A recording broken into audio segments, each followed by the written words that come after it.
Hey there, it's Martin here from the Man of Yorke, and welcome to Man of Yorke's Book Club. So today I thought I'd talk about the Mabinogion, which is a collection of Welsh legends and stories. It's really cool actually. I started reading it actually in Snowdonia when me and Rachel were on holiday last Christmas, and we got like this little lodge. Well, we got upgraded to a lodge, which was really good because the less good apartment that we'd leased out, apparently the electricity didn't work or something, and so we got upgraded to this really nice kind of Welsh bothy like lodge, and it had a log fire and it was really cosy. You could see the mountains from a window with snow capped on them and things, and then in the evening I'd settle down and I'd read the Mabinogion with all the mystical and magical stories that are in it. So it's a medieval set of legends and stories, and essentially it's split into three kind of groups. They were written around 1050 to 1200s, and you've got these three kind of distinct genres. One set of stories is called the Branches of the Mabinogi, and they are very kind of twisted and strange and have lots of sorcery and magic in them, and relate to kind of Celtic mythology, the founding of Britain and things like that. There's also the native stories, which are more kind of folkloric stories. They also touch on a little bit of King Arthur, and may have kind of some origins to King Arthur's story perhaps. You've also got the romances, which are more traditionally Arthurian legends, so they're all about King Arthur's court and the knights that fought for him, like Geraint going on adventures and things, and going on quests and stuff like that. These stories are really cool, and I really enjoyed reading them. They're kind of like very mystical and very strange, and probably like the strangest stories I've ever read. So for example, in the Branches of the Mabinogi, there's a story all about math. So the story of Math, son of Montgomery, is one of the most weird stories you could ever read. It's filled with magic and sorcery and folklore. It's all about a king who has magical powers, and he's a sorcerer, but he's got one weakness, and that weakness is the fact that he has to always have his feet in the lap of a virgin during peacetime. During war it's okay. He actually goes off to war and fights some enemies. He can stand on his own 2 feet and sit down and he's absolutely fine. But during peacetime he always has to have his feet in the lap of a virgin, or else he'll die. But anyway, when he goes off to war, he has a certain maiden who he always has his feet on, just tramples on, I suppose, all the time. And she gets raped by his nephews whilst he's away. And anyway, of course, he comes back and he finds that his maiden has been despoiled, essentially, and so he can't generate whatever power of life he has from her. And he comes up with the most horrific punishment, and probably most fitting punishment for them. In fact, he transforms them into 2 deers. So he transforms one into a male deer, so a stag, and another into a doe. And he condemns them to mate with each other for the whole year. And so these two nephews, so brothers, have to have sex with each other throughout the year in bestial form. The female one then gives birth to a human boy who then grows up really fast and becomes one of Math's greatest warriors. Now, when they transform back into humans again at the end of the year, they're really relieved, and they're like, "Oh, thank goodness this toil is over, because it was absolutely disgusting what happened to us." Math just says, "Oh, it's not over yet. This year you're going to be turned into pigs, and except you're going to be the male and you're going to be the female." And so they swap roles, and then they have to mate with each other as pigs or wild boars for the next year, and then the next year after that he transforms them into wolves, and then they have to mate with each other for a year after that, and also sire him 2 more children to become soldiers for him. So it's really bizarre and cringeworthy, but also darkly comical as well, and you could tell that the writer is trying to make the most fitting kind of punishment for these 2 characters. So that's a good example of the Mabinogion being a really weird and trippy read. What that's really weird from the Branches of the Mabinogi is the story of Manwyden. And so in this story, Manwyden has kind of a feud with the fairy peoples, or the peoples of Anwen, basically.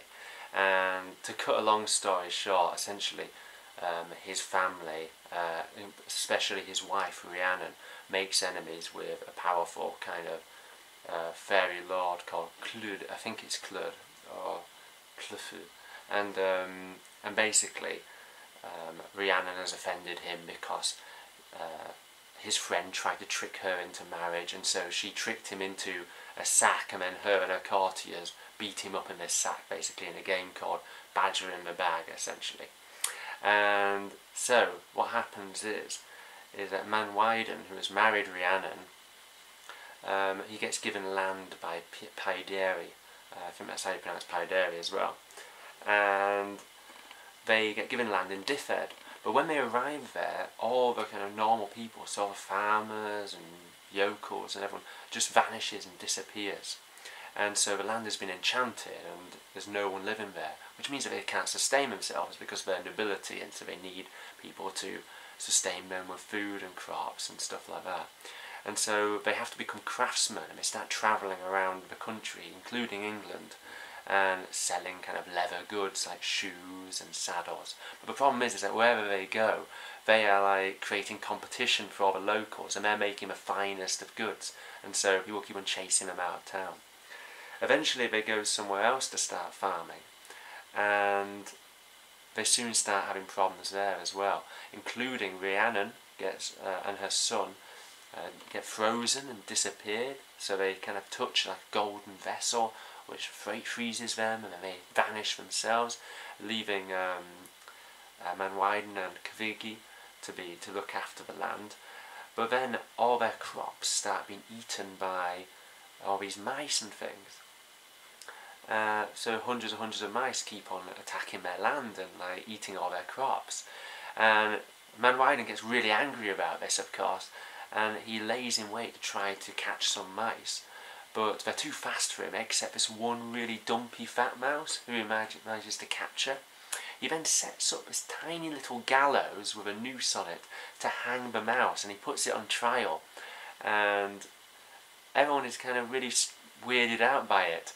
And so, for example, Cavigi, she says that it's a disgraceful and dishonourable thing for a nobleman like him to be hanging a tiny little mouse and things. And other people keep on coming up to him, like a scholar and a priest, and eventually even an archbishop. They come and reprimand him and say how he's dishonouring himself and how it's weird and strange that he's wanting to hang this small, insignificant creature. And he maintains that the mouse has disobeyed the law on his land and so should hang for being a thief. But anyway, as it turns out, that the archbishop is actually Clud, the man who he's enemies with, and the little mouse is actually his wife, who has transformed into a mouse, as well as all her courtiers and people. And so all the other mice are kind of her people, who are all helping her out, trying to destroy his crops. And so he's able to bargain with this person from the other realm in exchange for his pregnant wife back, so that he will leave his lands alone, and also to give all the people back in Dyfed, you see. So that's another strange one, which has a real mystical feeling to it all the way through, with lots of shape-shifting, dark arts and sorcery and things like that. I've also got footage of location as well, in which like the Mabinogion is set as well. There's a place called Dinas Emrys up in Snowdonia, where it is said that there are two dragons underneath the ground fighting. And in one of the stories, I think it's the story of Clud and Clethes, basically two dragons are a plague on the land, and there's this awful like piercing scream that comes out every 1st of May out of the hills, and it makes pregnant women miscarry whenever the scream is heard. And they find out that the source of the scream is these two dragons that are fighting and coiling around each other. So what they do is he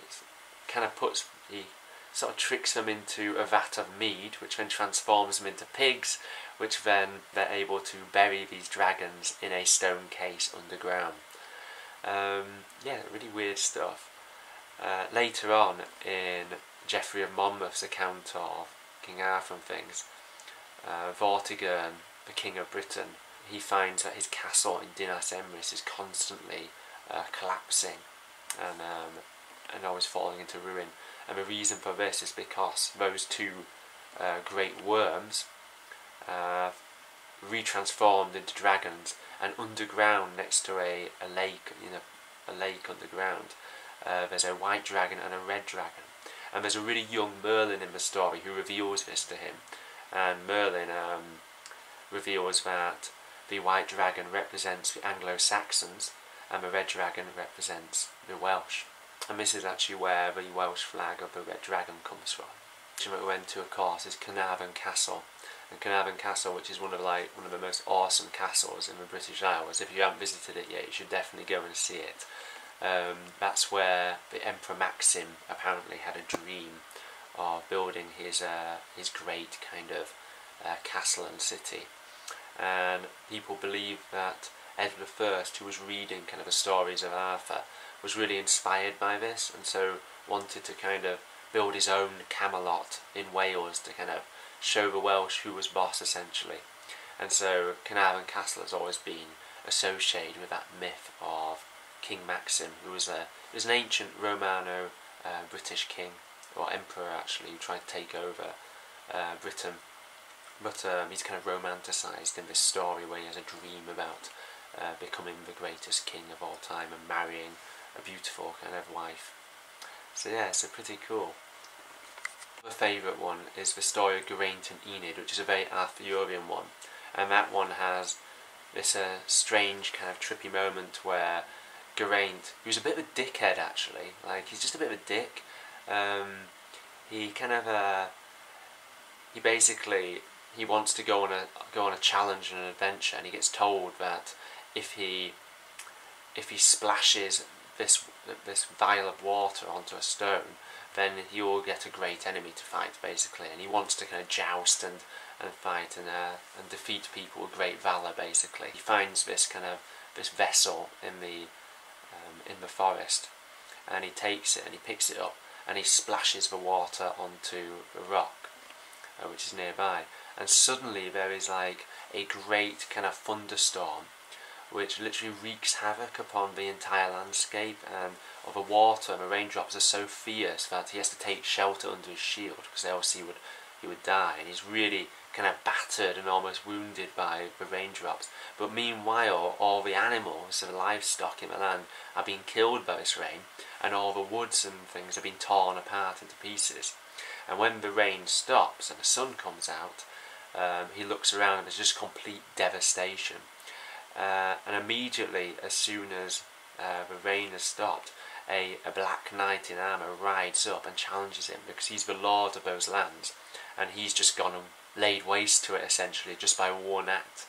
And so he does battle with this black knight, and then kind of like I think he gets defeated, but then treated to a feast.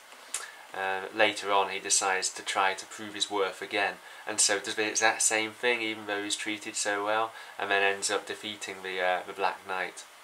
But yeah, and it's this kind of strange play between the idea of knighthood being one where you should be protecting your lands and things against despoilment, and so this Black Knight will always ride out to protect his land from who is supposed to be the hero of the story, is the main adversary. But then the other idea of being a knight and chivalric pursuit being all important, and it's almost like that story was a commentary of how the idea of chivalry has two sides. So either you're supposed to be a protector of your land and people, or you're someone seeking out glory and fame, and how destructive the seeking of glory and fame is, but how noble the protection aspect is of knighthood and things. So I thought it was quite an interesting reading of that. So yeah, so the Mabinogion is a really cool story, and I definitely, set a collection of stories, and I would recommend reading them. They kind of just hark back to a more mystical time, filled with symbolism, Celtic roots, and then of course Arthurian magic and questing, basically. And so if you like kind of that kind of thing, if you like Tolkien was highly inspired by the Mabinogion, as well as the sagas or the Icelanders and the Anglo-Saxon texts and things. And so it's just another one of those things which Tolkien drew from. So yeah. Anyway, I hope you've enjoyed this little chat. The other books I'm reading at the moment, seeing it's the spooky season, I'm reading Wagner the Werewolf, which is by George W.M. Reynolds, who is basically he's the guy who knocked off Charles Dickens. So he basically wrote his own version of Pickwick Papers, in which, well, it was actually an unofficial sequel of Pickwick Papers, and Charles Dickens absolutely hated him because this book became highly popular and everyone was reading it, and of course he just literally just used all Dickens's castles. So he's a massive plagiariser, but he also wrote Penny Dreadfuls as well. And Penny Dreadfuls are, of course, kind of gothic stories which are written simply for the amusement of Victorians who want to read like all about vampires and monsters and gothic happenings in nunneries, as this one is all about. So it's yeah, it's quite good fun, and I'll have to update you when I get round to reading it. The other, of course, I was reading William Hope Hodgson's stories as well, and I'll have to do like a proper review of William Hope Hodgson's kind of his maritime stories, which are really, really interesting and fun as well. In that similar vein of A Penny Dreadful, actually, of just casual reading, really. Ghost stories and sea stories. Yeah. Anyway, okay. So, that's the end. I hope you enjoyed this video, and hopefully I'll get another one out next week. Hope you all have a lovely weekend, and I'll leave you with some footage of Snowdonia from me and Rachel's Christmas holiday last year. Thanks for watching. Bye.